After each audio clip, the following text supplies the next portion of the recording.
할렐루야, 반갑습니다. 네, 오늘 이 자리가 꽉 차서요. 정말 너무 기쁘고 감사합니다. 우리 함께 옆에 있는 분들과 인사 나누면 좋겠습니다. 잘 오셨습니다. 잘 오셨습니다. 네, 너무 잘 오셨습니다. 오늘 또 예배 후에 저희가 소풍을 나가는데요. 다들 지금 두근두근 하신 얼굴 같아요. 오늘 제가 눈치 없이 설교 길게 하면 안 되는데 성령께서 이끄시는 대로 말씀을 또 나누겠습니다. 오늘 하나님의 말씀은 누가복음 24장 1절부터 12절까지의 말씀인데요. 함께 하나님의 말씀을 교독하도록 하겠습니다. 저와 여러분이 교독하겠습니다. 제가 먼저 읽겠습니다. 안식 후 첫날 새벽에 이 여자들이 그 준비한 향품을 가지고 무덤에 가서 돌이 무덤에서 굴려 옮겨진 것을 보고 들어가니 주 예수의 시체가 보이지 아니하더라. 이로 인하여 근심할 때에 문득 찬란한 옷을 입은 두 사람이 곁에 섰는지라. 여자들이 두려워 얼굴을 땅에 대니 두 사람이 이르되 어찌하여 살아있는 자를 죽은 자 가운데서 찾느냐. 여기 계시지 않고 살아나셨느니라. 갈릴리에 계실 때에 너희에게 어떻게 말씀하셨는지를 기억하라. 이르시기를 인자가 죄인의 손에 넘겨져 십자가에 못 박히고 제3일에 다시 살아나야 하리라 하셨느니라 한데 그들이 예수의 말씀을 기억하고 무덤에서 돌아가 이 모든 것을 열한 사도와 다른 모든 이에게 알리니 이 여자들은 막달라 마리아와 요한나와 야고보의 모친 마리아라. 또 그들과 함께한 다른 여자들도 이것을 사도들에게 알리니라. 사도들은 그들의 말이 허탄한 듯이 들려 믿지 아니하나 함께 읽겠습니다. 베드로는 일어나 무덤에 달려가서 구부려 들여다 보니 세마포만 보이는지라. 그 된 일을 놀랍게 여기며 집으로 돌아가니라. 아멘. 네, 오늘은 기쁨의 날입니다. 부활절인데요.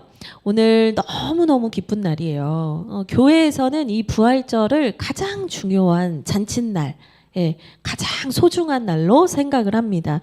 그래서 우리 같이 부활절을 맞아서 저와 함께 이 믿음의 선포를 먼저 하시고 오늘 말씀을 들으시면 좋겠습니다. 자막을 띄워주실까요? 제가 선창을 하면 저를 따라서 읽으시면 됩니다. 예수님의 죽음이 나의 죽음이고 예수님의 부활이 나의 부활입니다. 네, 잘하셨어요. 우리 대훈이가 찬양도 크게 해주고 이렇게 우렁차게 해주니까 저희들이 막 은혜가 되는 것 같아요. 너무 고맙습니다.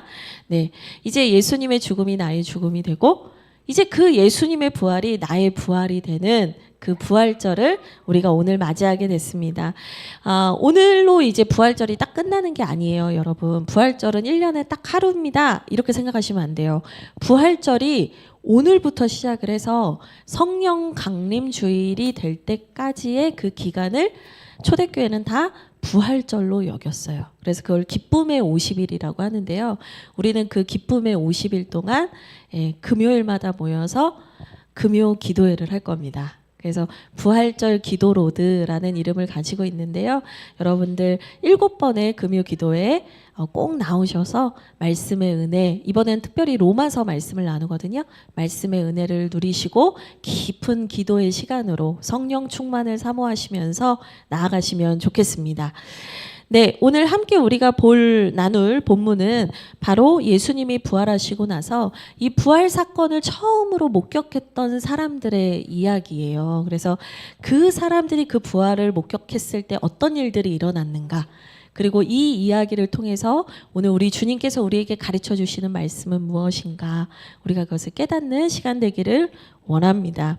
네, 그러면 그 예수님의 부활을 처음 목격한 사람이 누군지를 이제 우리가 제일 먼저 알아야 될 텐데요. 우리 1절 말씀을 함께 읽도록 하겠습니다. 같이 읽겠습니다. 안식 후 첫날 새벽에 이 여자들이 그 준비한 향품을 가지고 무덤에 가서. 아멘. 예수님의 부활을 처음으로 목격한 사람들이 누구였는가 보니까 여자들이었다라고 성경은 얘기를 합니다. 근데 여러분, 이 본문을 볼 때 그냥 우리가 스쳐 지나가듯이 보게 되면은 놓치게 되는 게 있어요. 근데 오늘 성경에서는 분명하게 말하고 있는 하나의 단어가 있거든요. 그게 뭐냐면 1절을 잠깐 자세히 보세요. 종이가 뚫어질 정도로 자세히 보세요. 매지가 일을 하듯이 자세히 보세요. 뭐가 있냐면 안식 후 첫날 새벽에 이 여자들이 이렇게 나와요. 안식 후 첫날 새벽에 여자들이 이렇게 되어 있지 않고 이 여자들이 이렇게 되어 있어요.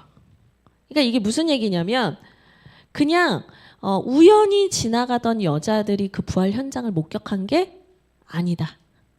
예, 불특정한 어떤 누군가가 본 것이 아니다라는 거예요. 그러면 이 여자들은 누군가를 지칭하는 거예요. 특정 여인들을 분명히 지목하고 있는 거거든요. 근데 참 감사하게도 오늘 말씀 10절에 보면 이 여인들이 누구인지 다시 말을 해주고 있습니다. 10절을 함께 볼게요. 이 여자들은 막달라 마리아와 요한나와 야고보의 모친 마리아라. 또 그들과 함께한 다른 여자들도 이것을 사도들에게 알리니라. 이렇게 되어 있어요. 그러니까 10절에서 분명히 이 여자들에 대한 소개를 자세히 하고 있다라는 것이죠. 근데 왜 처음에는 이름을 굳이 말을 안 하고 이 여자들이라고 했을까? 이제 생각을 해보면 이제 가장 좀 유력하게 생각해 볼 수 있는 게 뭐냐면 당시 초대교회 사람들에게 이 여자들은 누군지 말 안 해도 아는 여자들인 거예요.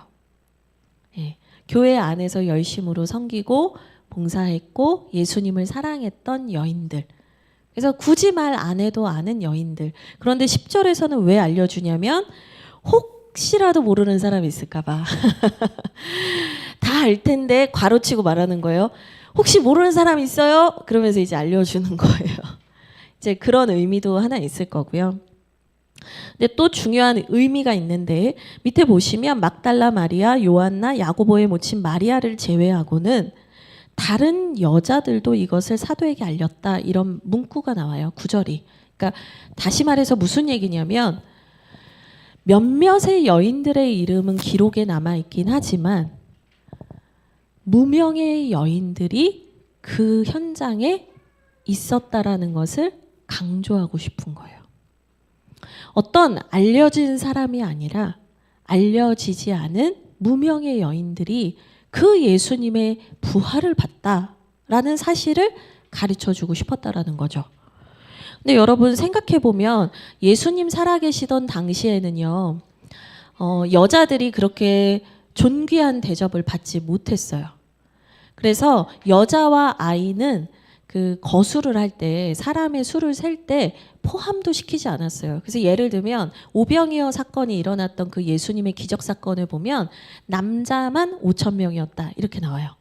여자와 아이는 세지도 않아요. 그러니까 그 정도로 여자의 권리나 이 위치가 너무나 현저히 낮았던 시대예요. 아이도 말할 거 없고요. 예를 들어서 어떤 아이들을 예수님 앞에 데리고 오려고 하면요, 제자들이 화냈어요. 어디 감히 예수님 앞에 이 아이들을 데리고 오냐. 그러면 예수님이 제자들을 혼냈죠. 아이들이 나한테 오는 것을 막지 마라. 천국이 이런 아이들의 것이다. 네. 그러니까 그 정도로 여자와 아이들은 사실 인간 대접을 잘 못 받던 시대였다라는 거예요. 근데 무명의 여인들. 그러니까 제 생각에 이름조차 없었던 여인들이 태반이었을 것 같아요. 우리나라 한국교회 초기 역사나 우리나라 그 구한말 시대 역사를 봐도 이름이 없는 여인들이 너무 많거든요. 그냥 지나가다가 저기에 바가지가 있으면 이름을 박수나 이렇게 부르던 시대란 말이에요. 정말로 여자를 그렇게 홀대하던 시대였어요. 근데 그 미천하고 그 낮은 자리에 있던 여인들에게 이 영광스러운 부활의 첫 증인이 되는 은혜를 하나님께서 주셨다는 거예요. 우리 누가복음 8장 1절에서 3절 말씀을 보면 이 여인들에 대한 부연 설명이 더 나오는데요. 제가 PPT를 준비했어요. 그래서 여러분들 찾고 싶으신 분은 찾아보셔도 돼요. 나 확인해야겠다. 정말 누가복음 8장 1절 3절이냐 찾으셔도 되고, 나는 이걸 읽겠다, 눈이 침침하다 하시면 이걸 보시면 되겠어요. 사실 저희 어머니께서 나는 눈이 침침한데 자막 좀 다 달아주렴 어제 교회 건의하셨어요. 그래서 제가 열심히 자막을 넣었습니다. 우리 같이 1절에서 3절 말씀 함께 읽겠습니다. 시작. 그 후에 예수께서 각 성과 마을에 두루 다니시며 하나님의 나라를 선포하시며 그 복음을 전하실세 12 제자가 함께하였고 또한 악기를 쫓아내신과 병고침을 받은 어떤 여자들 곧 7 귀신이 나간 자 막달라인이라 하는 마리아와 헤롯의 청지기 구사의 아내 요한나와 수산나와 다른 여러 여자가 함께하여 자기들의 소유로 그들을 섬기더라. 아멘. 누가복음 8장에 무슨 얘기를 하고 있냐면 예수님이 하늘나라 복음 전파 사역을 하실 때 예수님을 섬겼던 여인들이 있다는 거예요. 근데 그 여인들이 자신의 소유로 정성으로 마음을 다해서 예수님을 섬겼는데 이 여인들이 어떤 사람들이었던가 봤더니 2절에 악기가 들려서 7 귀신이 들렸던 여자도 있었고 그런데 예수님이 고쳐주신 거죠. 깊은 병에 걸렸는데 예수님이 고쳐주신 여인들 그런 여인들이었다는 거예요. 제가 앞서 말씀드렸는데 사회적으로도 여자는 낮은 신분이었다. 근데 그 여자들 중에서도 어떤 여인들이에요? 병 들리고 버려지고 귀신 들린 여인이었다는 거예요. 여러분 7 귀신 들었다는 게 무슨 말이냐면요. 완전히 귀신한테 사로잡혀서 인간답게 살지 못했던 여인이라는 거예요. 그 인생에 소망도 없고 끝장난 인생이었다는 거예요. 근데 아무도 거들떠도 안 보고 아무도 나를 살려줄 생각도 안 하고 아무도 나를 사랑해 주지 않았는데 그 여인들을 예수님께서 사랑해 주신 거예요. 단순히 병을 고쳐주신 게 아니라 그 여인들을 사랑해 주신 거예요. 그러니까 이 여인들이 그 예수님께 받은 사랑이 너무 컸던 여인인 거죠. 그러니까 사람들 눈에 볼 때는 볼품이 없고 영향력도 없어요. 근데 이 여인들은 어떤 사람들이었는가? 주님의 사랑을 받은. 그래서 주님을 참 사랑했던 여인들이라는 거죠. 근데 핵심은 뭐냐면 이 여인들은 주님을 사랑하는 마음 그 하나는 있지만 사실 사람들에게 어떠한 영향력도 끼칠 수 없는 여인들이었다라고 성경은 우리에게 간접적으로 알려주고 있습니다. 그래서 이 여인들이 이 부활의 첫 증인이 되는데요. 이 부활을 목격하고 나서 이 여인들이 11사도와 이 같이 모여있던 제자들에게 찾아가서 이 부활 소식을 막 전해요. 근데 이 여인들이 얼마나 사람들에게 영향력이 없었는지를 보여주는 성경 구절이 또 하나 있어요. 우리 오늘 본문 누가복음 24장 10절 말미부터 11절을 보면 나와 있는데요. 10절 말미부터 보면 제가 읽어드릴게요. 이렇게 나와 있습니다. 또 그들과 함께한 다른 여자들도 이것을 사도들에게 알리니라. 그런데 11절을 보니까 사도들은 그들의 말이 허탄한 듯이 들려 믿지 아니하나. 이렇게 얘기를 합니다. 근데 이 허탄한 듯 들려서 믿지 않았다 이 말이 조금은 저는 좀 이렇게 그러니까 좀 우아하게 돌려서 말한 것 같아요. 제가 다른 번역의 성경을 보니까 뭐라고 돼 있냐면 부질없는 헛소리다. 지금 아니 어떻게 그렇게 심한 말을 지금 대은이가 아니 너무한 거 아니요. 근데 다른 번역을 보니까 그 뉘앙스가 더 살죠. 어처구니 없는 말로 들린다. 허튼 소리다. 이렇게 번역이 되어 있어요. 그러니까 이 여인들이 주님의 사랑을 받고 주님을 사랑했던 여인들은 맞는데 자기들이 친하게 지내는 그 제자 공동체 안에서도 이 여인들의 말이 그렇게 영향력이 없었다는 거예요. 그런데 여러분 왜 여기서 이제 생각해 볼게요. 그런데 왜 하나님께서는 이렇게 영향력이 없는 여인들을 부활의 첫 번째 증인으로 택하셨을까요?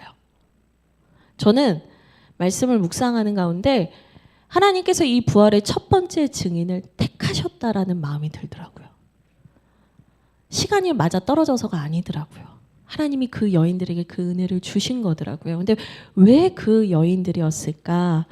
사실 오늘 본문에 나오는 베드로 등장하거든요. 이 베드로 같은 사도가 이걸 목격하고 증언을 했으면 훨씬 더 제자 공동체나 사람들에게 예수님의 부활이 더 빨리 전파됐을 것 같아요. 믿기 쉬웠을 것 같아요. 그렇죠? 사실 이제 어떤 분들은 이런 생각하실 수 있어요.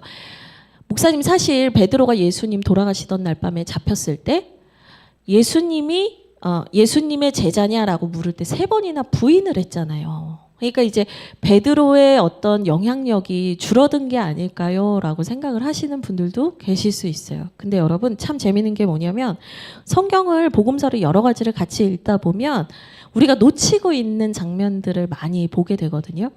근데 이 요한복음 21장 2절과 3절을 보면 이런 말씀이 나와 있어요. 이것도 자막을 띄워주세요. 네, 요한복음 21장 2절과 3절을 보면 무슨 말씀이 있냐면 같이 읽겠습니다. 시작. 시몬 베드로와 디두모라 하는 도마와 갈릴리 가나 사람 나다나엘과 세베대의 아들들과 또 다른 제자 둘이 함께 있더니 시몬 베드로가 나는 물고기 잡으러 가노라 하니 그들이 우리도 함께 가겠다 하고 나가서. 그러니까 베드로가 제자 공동체 안에서 배신했기 때문에 영향력이 없을 거라고 생각하지만 베드로가 이 제자 베드로까지 포함해서 제가 세보니까 7명이에요. 11명의 제자가 남아있는데 그 중에 7명이면 3분의 2예요. 그 7명의 제자들이 베드로가 나 물고기 잡으러 갈래 라고 하니까 베드로를 따라갔다는 거예요.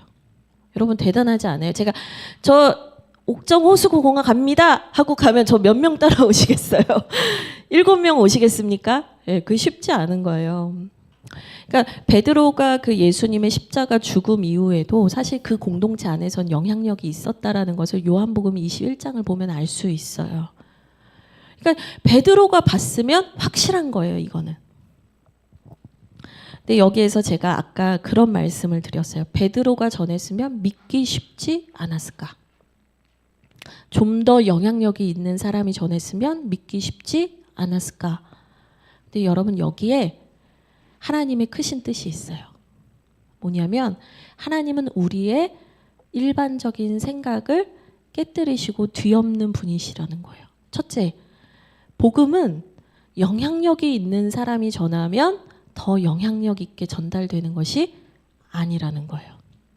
두 번째, 영향력 있는 사람이 전하면 믿기 쉬운 것이 아니라는 거예요. 그러니까 믿기 쉽다, 믿기 어렵다라고 말하는 건 철저하게 우리 중심의 판단이에요. 믿음이라는 게 내가 잘 설명을 하면 믿기 쉽고 누가 전하면 믿기 어렵다라고 말할 수 있는 문제의 것이 아니라는 거예요. 그럼 믿음은 뭐냐? 믿음은 뭐냐? 제가 성경 구절 한 구절을 준비해 왔습니다. 에베소서 2장 8절의 말씀인데요. 우리 함께 이 말씀을 읽겠습니다. 시작. 너희는 그 은혜에 의하여 믿음으로 말미암아 구원을 받았으니 이것은 너희에게서 난 것이 아니요 하나님의 선물이라. 아멘. 그러니까 부활의 소식을 믿는 것, 그 부활이 나에게 실제라는 것을 믿게 되는 것은 뭐냐면 믿음에 의한 것인데 그 믿음은 쉽냐 어렵냐 인간의 판단 문제가 아니라 하나님의 선물이라는 거예요. 믿음은 하나님의 선물이라는 거예요. 그래서 하나님께서 유력하지 않은 여인들을 부활의 첫 번째 증인으로 세우신 이유가 뭐냐? 결국엔 그들을 통해서 이 부활 소식과 하나님 나라의 복음이 오직 하나님의 선물이라는 것을 가르쳐 주신다는 거예요. 오직 은혜라는 것을 가르쳐 주신다는 겁니다. 제가 이것을 잘 보여주는 한국교회의 역사 이야기를 하나 들려드리려고 해요. 알아서 사진을 짱입니다. 너무 귀엽죠? 너무 귀여워요. 막 볼도 통통하고 너무 이뻐요. 근데 이 가운데 있는 2명의 아이 이름이 꽃님이와 별단이라는 아이예요. 이 두 아이의 어머니가 우리나라 최초 1888년에 기록이 남아있는 최초의 전도 부인의 딸들이에요. 전도 부인이 뭐냐면 그 당시에는 복음을 전하는 어머니들이 계셨어요. 한국교회 초기가 세워질 때 서양인 외국인 선교사님들이 들어와서 막 복음을 전하니까 사람들이 다 저 애 잡아먹는다, 뭐 도깨비다, 귀신이다 그러면서 다 피했거든요. 그러니까 이제 이 선교사님들이 복음 사역을 하기가 너무 어려운 거예요. 그때 그나마 이 여자 선교사님들하고 조금 궁금하기도 하고 교제를 했던 분들이 이 한국 사회의 어머니들이었어요. 근데 그 어머니들이 선교사님을 통해서 복음을 알게 되고 주님을 믿게 되면서 전도부인이라는 이름으로 복음 전도 사역을 늘 다니게 돼요. 그래서 이분들을 통해서 한국교회의 기초가 세워졌고요. 이분들을 통해서 그 철저하게 폐쇄적이고 유교적이었던 한국 사회 안에 그 안방이라는 곳이 뚫리게 되는 거예요. 그래서 어머니들이 변하니까 자녀들이 변하고 어머니와 자녀가 변하니까 가정이 변해서 한국 교회 안에 놀라운 부흥의 역사가 있었거든요. 근데 이 전도 부인이라는 이 첫 역사의 기록에 있는 2명의 어머니가 있어요. 근데 요 아이들의 어머니인데요. 이름조차 남아있지가 않아요. 이름이 없었나 봐요.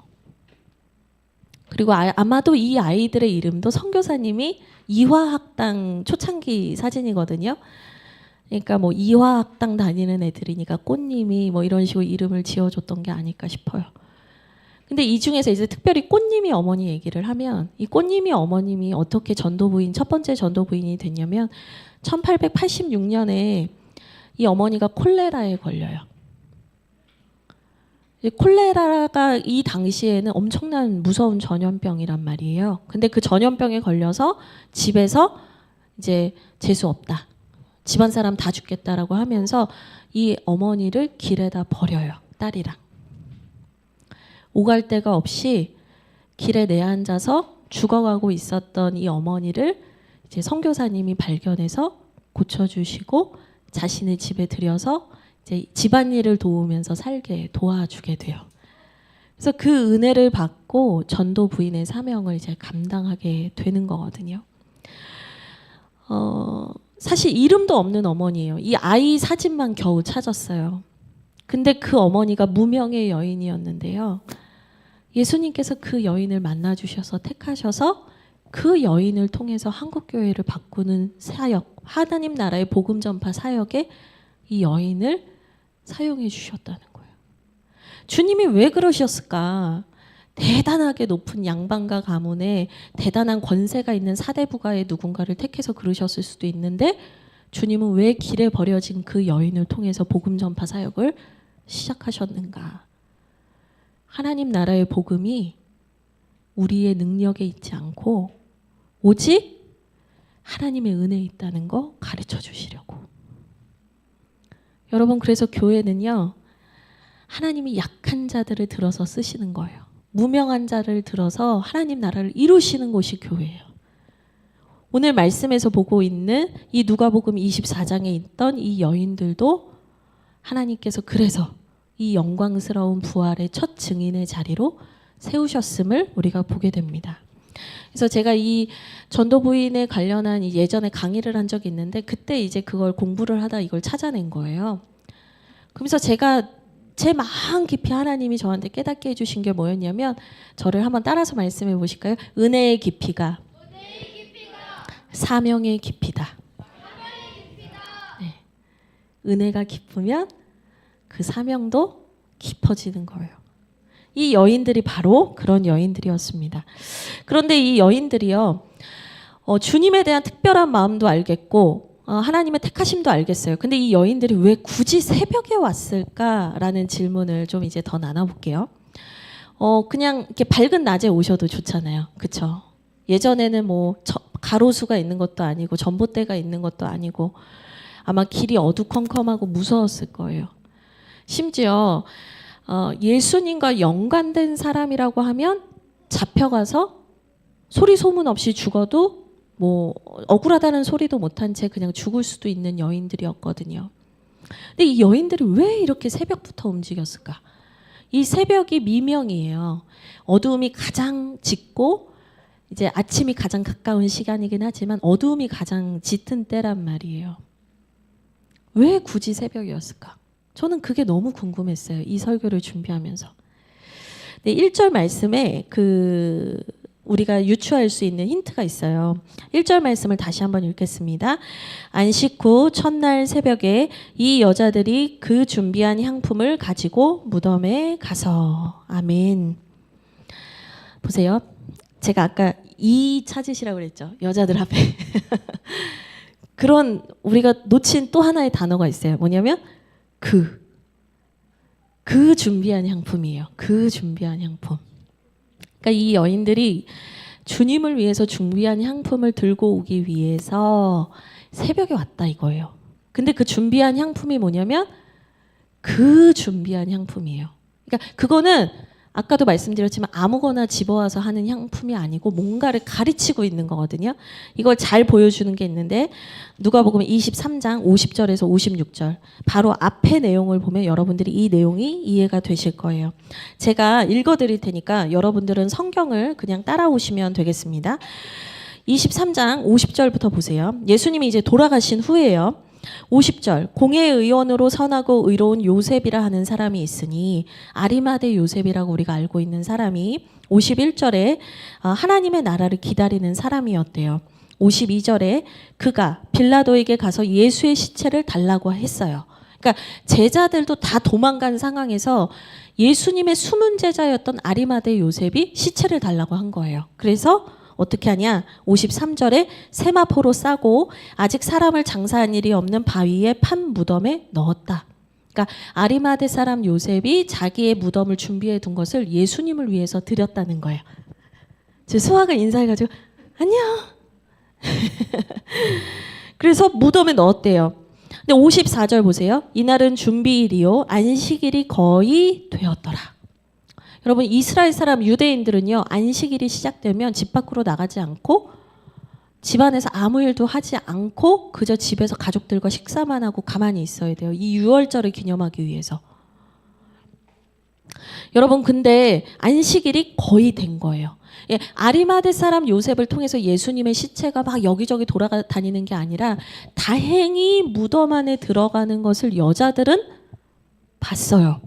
봤는데 그냥 시간이 다 돼가고 있기 때문에 안식일이 다 돼가고 있기 때문에 다들 급히 이제 집으로 돌아가야 되는 상황이었다라는 거예요. 55절에 보니까 갈릴리에서 예수와 함께 온 여자들이 뒤를 따라 그 무덤과 그의 시체를 어떻게 두었는지를 보고 그리고 나서 56절이 중요해요. 돌아가 향품과 향유를 준비하더라. 여러분 보세요. 지금 안식일이 시작이 돼요. 곧. 그러면 예수님 무덤은 이제 닫혀 있고 안식일이 시작이 되면 어차피 내가 향품과 향유를 준비해도 예수님께 이걸 드릴 수 있어요? 없어요? 없어요. 그러면 안식 후 첫날 아침에 부지런히 움직여서 아침 9시부터 움직여가지고 주님을 위한 향품과 향유를 준비해서 주님께 한 11시쯤 가도 되는 거 아니에요? 그렇지 않아요? 근데 왜 이 사람들은 안식일 임박한 그 순간에 안식일이 시작되는 그 임박한 순간에 향품과 향유를 준비했는가? 이유는 딱 하나예요, 여러분. 안식일이 끝나는 새벽이 되자마자 주님께 가고 싶었던 거예요. 이게 뭘 말하는 거냐면 이 여인들의 마음에는 예수님 생각밖에 없었다 이거예요. 우리 예수님 그 고초 당하시고 무덤에 갇히셨는데 무덤에 들어가셨는데 그 주님 향품도 못 발라드리고 제대로 장례도 못 치러드리고 우리가 숨어 있다가 이제 왔네. 여러분 제자들은 그동안 무슨 생각하고 있었냐면 내가 왜 그랬지? 예수님 왜 우리 구원해 주시지 않은 거지? 왜 갑자기 십자가에 달려 죽은 거지? 막 자책하면서 자기의 상처에 매몰이 되어 있는데 여인들은 뭘 했냐면 자기의 상처에 매몰되어 있는 게 아니라 예수님 생각했단 말이에요. 우리 예수님 내가 그 마지막을 제대로 돌봐드리지도 못했네. 안식일만 끝나면 내가 가야지. 안식일 새벽이 다 끝나는 시간이 되자마자 난 주님께 달려가야지. 여러분, 예수님을 향한 이 여인들의 사랑이 얼마나 깊었는가를 보여주고 있는 거예요. 이 유대인의 장례 문화에서는요, 가장 인간이 할 수 있는 큰 선행을 누군가의 장례를 섬기는 것이라고 말했대요. 왜냐하면 죽은 사람은 돌아와서 갚아주지 못하잖아요. 보상이 없잖아요. 그래서 유대인들은 장례 때 내가 이 사람을 섬기고 사랑하는 것이 인간이 베풀 수 있는 가장 큰 선행이요 사랑이라고 생각을 했다는 거예요. 이 여인들은 뭐냐? 그 주님만 생각하면서 그 주님에게 어떻게 하면 나의 사랑을 마지막 순간까지 드릴 수 있을까? 그 생각을 하고 달려갔다는 거예요. 여인들은 아무런 대가나 보상 없이 예수님을 사랑했던 거예요. 이 여인들은 예수님 곁에 있던 제자들도 다 사라진 순간에 예수님의 마지막을 지키고 싶었던 거예요. 여러분, 그래서 예수님의 마지막을 함께 하려던 이 여인들에게 하나님 아버지께서 예수님의 새로운 시작을 제일 먼저 보여주신 거예요. 여기서 잠깐 이제 우리의 삶을 좀 돌아볼게요. 여러분, 우리는 요즘은요, 더 똑똑해야 된다라고 많이 말을 해요. 나의 이익이 되는 일에는 우리가 엄청 빨라요. 누가 나한테 목사님 저기 오늘 아메리카노가 저기 어느 카페 가면 오늘 100원이래요. 그러면 당장 갑시다. 그러면서 우리 막 갈 거예요. 주저함이 없을 거예요. 그렇잖아요. 큰 이익이든 작은 이익이든 우리는 나의 이익이 되는 일에는 엄청 빨라요. 근데 반대로 나에게 돌아올 이익이 없거나 불투명한 일들, 나에게 오히려 위협이 되거나 해가 되는 일들에는 우린 너무 느려요. 여러분, 옛날에는 좌식으로 된 식당이 많았어요. 그러면 신발을 벗었다가 신었다 하는 식당이 많았거든요. 그러면 밥값 누가 계산할까 이렇게 보면은 신발끈을 유독 늦게 묻는 사람들이 있었어요.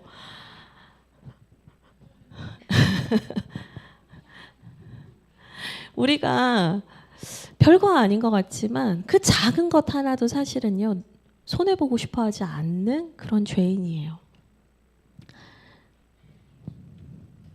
누가 손해를 자초하고 그런데도 누가 위험한데도 불구하고 예수님을 끝까지 따르는가 보면은요, 결국엔 예수님을 대가 없이 사랑하는 사람들이라는 거예요. 그 예수님을 대가 없이 사랑하는 사람들이 끝까지 하나님 나라 완주하는 거예요, 여러분.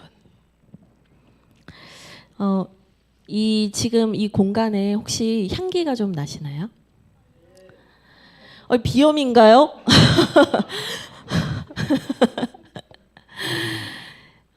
제가 이 부활절을 준비하면서 사순절 동안에 꽃향기가 나는 디퓨저를 사서 사순절 동안 가지고 있으면서 기도를 했어요.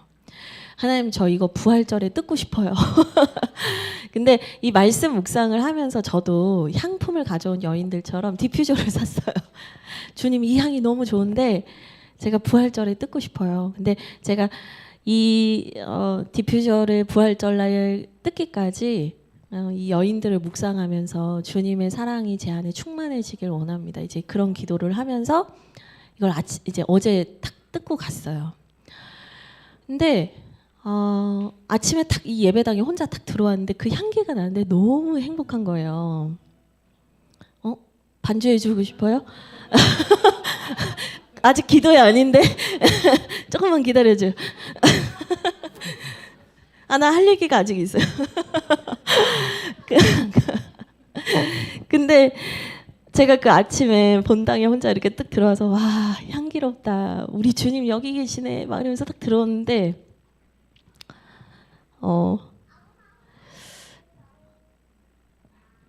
주하길 교회의 모든 성도님들이 우리 주님을 너무 사랑하게 돼서 우리가 그리스도의 향기가 되면 좋겠다라는 그 기도 제목을 주셨어요. 그래서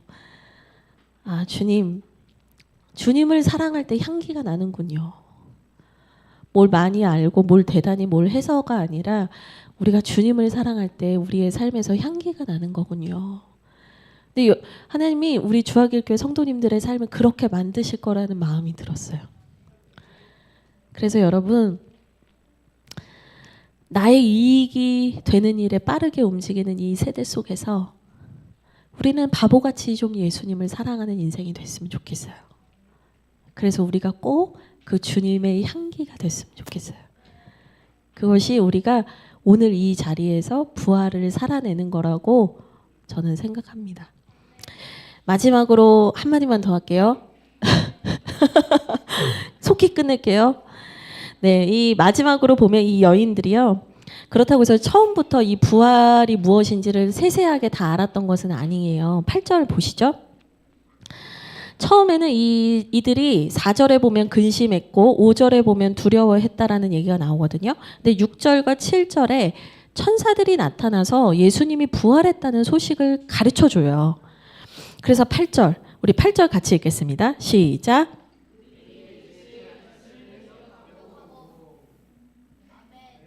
네, 아멘. 아멘. 그들이 예수의 말씀을 기억하면서 그 주님이 부활하신 것을 믿게 됐다는 거예요. 여러분, 믿어지기 시작한 순간이 언제냐? 말씀이 기억났을 때인 거예요. 주님의 손바닥에, 주님의 옆구리에 내 손가락을 넣어보고 나서 그 부활이 믿어진 게 아니라 그 말씀이 내 안에서 역사할 때 부활이 믿어졌다는 거예요. 오늘도 마찬가지인 거예요. 우리가 말씀을 통해서 그 말씀이 내 안에서 살아 역사할 때 우리는 부활의 주님을 굳게 믿게 되는 거예요. 여러분, 이 여인들이 11사도에게 10절, 11절 보면 전했다. 이 소식을 막 달려가서 9절에도 전했다. 이 얘기가 나오는데 여러분, 이 얘기 전할 때 천사 얘기 빼먹었을까요? 아니면 꼭 넣어서 말했을까요? 아, 빼먹었다고요? 아, 그래서 못 믿었나? 저는 이 천사 얘기 분명히 했을 것 같거든요. 막 안 믿으니까 아니에요. 천사도 봤다고요. 그 천사가 얘기해줘서 우리가 그때 예수님이 하셨던 그 말씀이 기억이 나더라고요. 이렇게 증언을 했을 것 같거든요. 그러면 제자들은 왜 그 예수님의 말씀을 이 여인들처럼 기억하지 못했을까? 같이 빨리 성경을 볼게요. 16절, 24장 16절 같이 읽겠습니다. 시작. 그들의 눈이 가려져서 그인 줄 알아보지 못하거늘. 그들의 영적인 눈이 가려져 있었다는 거예요. 24장 21절 읽겠습니다. 시작. 우리는 이 사람이 이스라엘을 속량할 자라고 바랐노라. 이뿐 아니라 이 일이 일어난 지가 사흘째요. 그러니까 이들의 눈이 가려져 있었는데 이들의 눈이 가려진 이유가 뭐였냐면 제자들은, 사도들은 예수님이 우리를 속량할 자라고 믿었다는 거예요. 근데 그 속량할 자라는 게 뭐냐면 로마의 식민 통치를 받는 이스라엘이 로마로부터 해방될 수 있게 해줄 분이라고 믿었다는 거예요. 그러니까 제자와 사도들은 예수님을 통해서 순전히 이 예수님을 사랑한 여인들과 달리 자신의 계획과 자신의 욕망과 자신의 꿈이 있었던 거예요. 여러분, 내 욕망과 욕심이 너무 강하잖아요. 주님의 말씀이 기억이 안 나요. 똑같은 말씀인데 왜 이 말씀이 기억이 안 나냐면 여전히 내 안에 주님을 사랑하는 마음이 아니라 내 계획과 내 꿈과 내 욕망이 가득하면 우리는 주님의 말씀을 기억할 수 없어요. 너무 웃긴 말씀이 있어요. 마태복음 27장 말씀 한 번만 띄워주실래요? 이게 마태복음 27장 62절 63절의 기록인데요. 뭐라고 되어 있냐면 제가 읽어드릴게요. 주여 아닌데 그 앞에 게 있는데 네, 이건 63절이에요. 네, 그 이튿날은 준비일 다음 날이라 대제사장들과 바리새인들이 함께 빌라도에게 모여 이르되 주여 저 속이던 자가 살아있을 때 말하되 내가 사흘 후에 다시 살아나리라 한 것을 우리가 기억하노니. 이게 지금 뭐냐면 예수님을 죽인 대제사장들과 유대인들이 예수님이 살아생전에 나 죽었다가 살아날 거야 라고 말했던 것을 그들이 기억하고 있었던 거예요, 여러분. 지금 예수님을 죽인 사람도 그 예수님의 말씀을 기억을 하는데 제자들이 기억을 못했다는 거예요. 왜? 여전히 예수님을 자신의 중심적으로, 자기 중심적으로 자신의 꿈과 목적을 위해서 예수님을 바라보고 있었기 때문에 부활의 주님을 알아보지 못했다는 거예요. 여러분, 이제 설교를 마치려고 합니다. 우리가 부활절을 보내면서 예수님을 진짜 사랑하는 그 마음이 회복됐으면 좋겠어요. 그리고 그 예수님을 사랑함으로 오늘도 우리가 말씀을 통해서 살아계신 우리 구주 예수님을 늘 만났으면 좋겠어요. 특별히 그 주님의 말씀을 통해서 내가 주님을 만날 수 없고 깨달아지지 않는다면 오늘 이 시간 돌아봤으면 좋겠어요. 내가 여전히 나를 위해서 예수님을 필요하다라고 말하고 있는 존재가 아닌지 내 삶을 돌아보고 우리의 마음에 오직 주의 말씀만이 뜨겁게 다시 타오르면 좋겠습니다. 우리가 그 기도했으면 좋겠습니다. 우리 같이 잠깐 짧지만 잠깐 함께 통성으로 기도하겠습니다. 기도합니다.